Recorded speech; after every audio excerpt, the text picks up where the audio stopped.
Yo guys, what's up? Welcome back to another Brawl Stars video. This is going to be a complete Brawl Ball guide to make you go from noob to pro. I'm going to be going over extremely helpful tips that everyone should know, but unfortunately, most people do not. But you're here and you're ready to learn, and I appreciate that. So let's get started. When determining a team to go in with for any given Brawl Ball map, typically you want to choose one ranged brawler, one tanky brawler, and also one support brawler. And here are some examples that fit under each of those names. Choosing one of each just keeps your comp balanced, and it'll let you have answers to any weird brawlers that might be on your opponent's team. And then one person from this team needs to stay in the middle of the map for most of the match. And what this person needs to do is focus on always being there for defense. So never going super aggressive and letting the ball get behind them. You always want to make sure the ball is in front of this middle person. And you want this person to have really high burst damage. That way, if anyone tries to get past them with the ball, there will be a huge threat in their way, and it's going to be very difficult for them to score as long as you hold your position. Now, also in your comp, you're going to want one person at least who has some sort of push, pull, or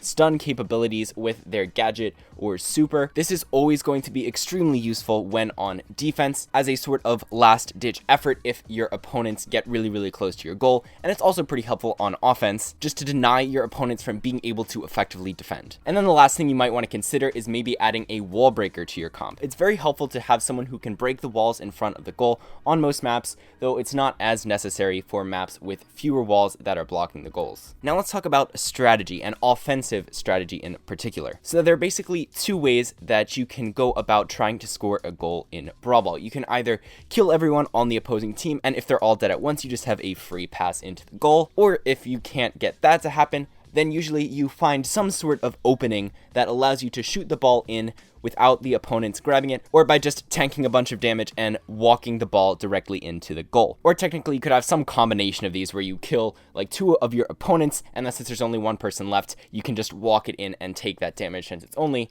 one person's damage, and you can usually tank that. Now, in order to accomplish that first method, team wiping, you really need to focus on, during a Brawl Ball match, taking opportunities to kill people if you ever get them. Try not to let them get away, but at the same time, don't play too aggressive because you want to make sure that the ball isn't getting behind you and potentially leaving an opening for your opponents to score. But killing people is just going to get you a person advantage, and that advantage is just going to snowball and eventually lead to that team kill that you want to get a free shot in on the goal. So if you're just holding a ball, trying to walk it closer to the goal, and there's someone with slightly low health near you, it's probably in your best interest to throw the ball and just kill them while you have the chance, other than just YOLOing the ball directly into the goal and most likely missing. And in order to get that full team wipe, having them all dead at the same time, you want to try not to stagger kills. You want to have them all dead within the same span of time. So if you kill one and then don't manage to kill anyone else until that other one respawns, then they'll just keep respawning over and over again, and you'll never find that opportunity to score. So in certain situations, it might be good to just hold off on a kill and just keep pestering them at low health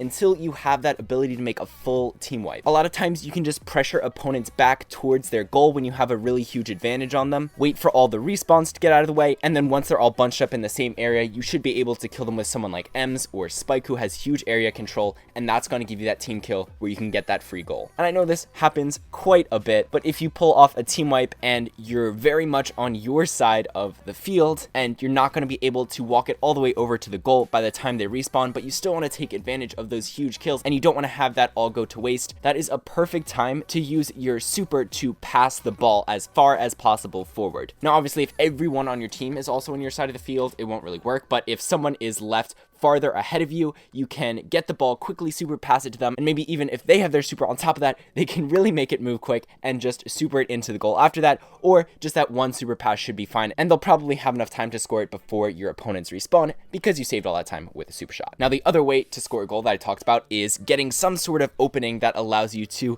cheese the ball into the goal even though your opponents are still alive. Now, a cool little trick that really helps you do this is that you're able to kick the ball through your opponents in Brawl Ball. Now, it's not exactly how physics works, but if your opponents are just a tile or less in front of you, the hitbox of the ball won't actually register being in front of them, so they won't be able to catch it, so it'll just go straight past them. So that results in some weird interactions happening, but basically, if they're that close to you, you can kick the ball through them, and a lot of times this catches them off guard, and you can really use this trick to your advantage. For example, if the whole team is just defending the goal, if they start getting pretty close to you, you can try to shoot the ball through them and basically break through their line of defense without actually killing them. And also, whenever you're walking the ball ball in, and it's going to be a bit of a toss-up whether or not you might die before you manage to make it all the way across the goal line. You always want to shoot the ball right before you cross the line. And this is because even if anyone is right in front of you, they won't be able to catch it because the ball is technically going to go through them. And now it does take a bit of practice to do this, so that way you do it late enough so that they don't catch the ball, but also early enough to actually save you some time. But it's definitely super, super helpful, and I've had so many games where I've won simply because I'm able to tank damage just long enough to get right in front of the line and then shoot the ball through them and into the goal. And along those lines, another tip I have is to just be more aggressive with walking the ball into the goal and pulling off those plays. Even if there's two brawlers defending the goal, in a lot of situations, you can literally just walk the ball straight into the goal and tank all the damage from their shots. You just need to make sure you see those brawlers, know how much DPS they can do, and know whether or not you'll be able to survive that. Like if there's just a Penny and Nita on their team and you're a tanky brawler like a Frank or a Rosa, you can certainly tank those shots. Now, maybe if they have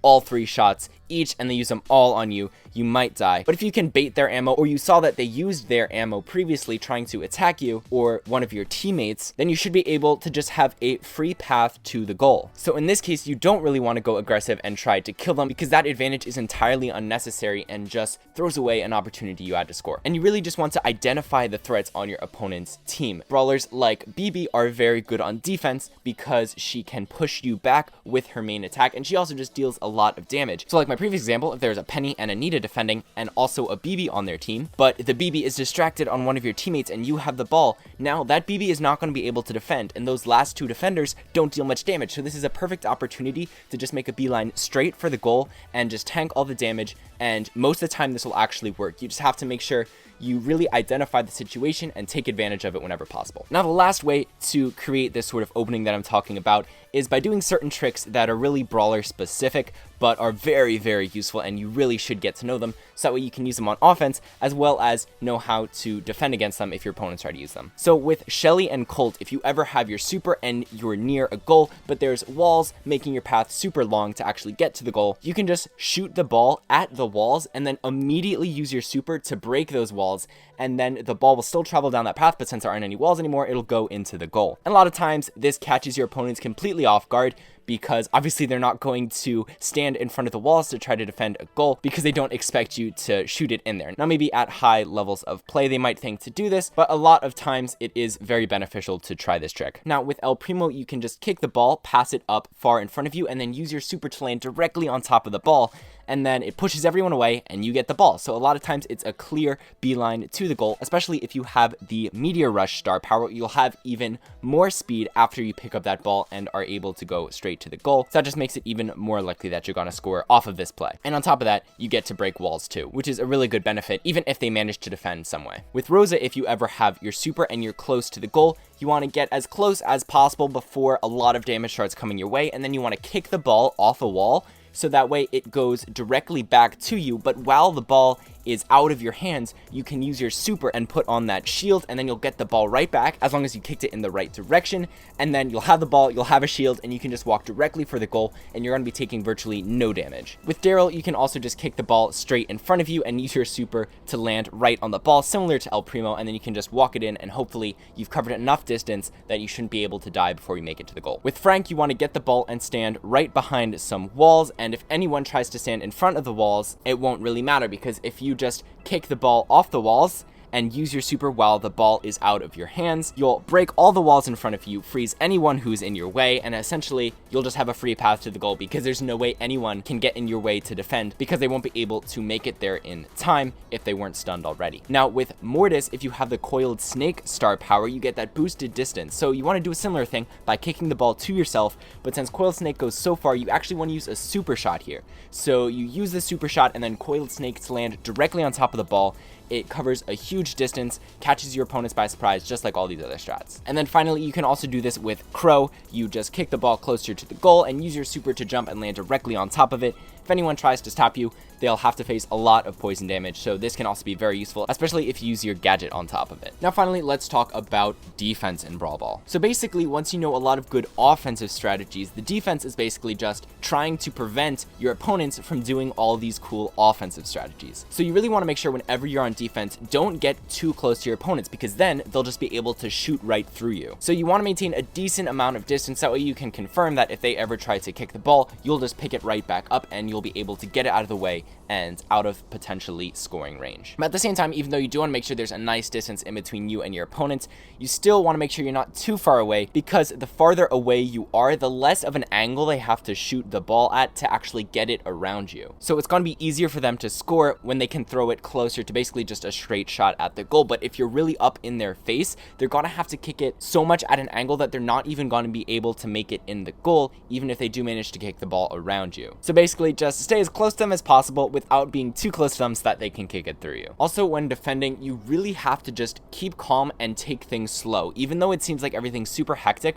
I find that when I take the time to really just slow down and analyze the situation, the defenses end up so much better, because the ball a lot of times gets kicked around from person to person because they're just spamming auto aim attacks. But the moment you get the ball, what you want to do is just throw it away and get it away from your opponent's hands as fast as possible, so that way they can't kick it into the goal. So if they get close to you and just start spamming auto aim, trying to get you to kick the ball back to them and waste your shots, you want to be able to react to that. So if you just take it slow, know they're going to probably kick the ball if they get close to you, and then once you get that ball, you just want to kick it away, and that's going to be the most consistent way to defend. You really just want to get the ball as far away from your opponents as possible. And especially if you're alone, if it's like a 3v1 situation, you're like, oh my god, how am I going to defend this? It's actually still quite possible. If they ever manage to kick the ball to you, this is the most opportune time to use your super shot. And if you can find a gap in between your opponents and just kick the ball through that, then they'll have to spend a ton of time walking all the way back to try to get it, and then walking all the way back to your goal. And by that time, your teammates will probably have respawned and they'll be able to support you. So that's a great time to use your super shot. But ultimately, on defense, just focus on getting the ball away from your opponents. And this is also where that brawler who has that stun or push or pull effect is going to come into play. If your opponents get close enough to your goal, you can always use that to ensure that they won't be able to have the ball in their hands as they get towards your goal. And of course, do not break the walls near your goal if it is possible, because that's going to give your opponents a huge advantage, because it significantly shortens the time they have to actually walk around those walls, and it also makes it so much easier for them to aim at the goal, since there's a lot more room for them to move around. And also, those two boxes on the inside of your goal on either side, that's basically on every single map, those are the most important, because if you leave those there, it's going to be very, very difficult for your opponent to make it past you if you're just standing in that gap in the center. But if those walls are gone, it's almost impossible to fully defend the goal with just one or two people. So that's why you want to bring a wall breaker a lot of the time. It just really helps you get that advantage, and you just don't want to break your own walls, because you don't want to give your opponent that advantage if you can help it. If it fully stops a goal, then I guess you can do it, because if you didn't do it, then they would gotten the goal anyway. So in that case, I guess it's worth it. But other than that, just focus on not breaking your walls. But that's going to wrap it up for this video, guys. Hope you enjoyed. Make sure you leave a like and a comment down below if you did. Don't forget to subscribe and turn on notifications if you want to see more guys like this. And don't forget to go to your settings and make sure you have notifications enabled there as well. Otherwise, you won't get notifications for my video. But that's all for today, guys. So see you later.